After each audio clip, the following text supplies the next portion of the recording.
दत्त प्रसाद अण्णा okay आणि सईबाई तामनकरीन या आमच्या ग्रामपंचायत सदस्य आहेत.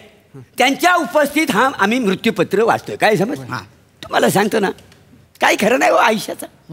हे सगळं ना वरच्याच्या हातात आहे. हो, वरच्याच्या हातात आहे. बघा ना, ओ बाप गेलाय आणि हे दोन भाव आपसापसात भांडतायत. याला तुम्हाला सांगतो ना की हे दुर्दैव देव विलास सारखं झालेलं आहे. हो सरपंच, त्याला दैव दुर्विलास म्हणतात. असेल. हा, तुम्ही नका ना फापट पसार करू. दादा ऐक, तू त्यांच्या बोलण्यात वक्तव्य आणू नको. त्याला व्यत्यय म्हणतात रे, वक्तव्य नाही. कळलं? काही असू दे. मी काय म्हणतो, हा माणूस कोण आहे? अरे मी सरपंच. होय, म्हणजे सरपंच आहे तर त्याला पंच मारण्याचा अधिकार आहे ना, तो दिला पाहिजे. काय हो, काय करूचा तुमचा? बसता नो नो.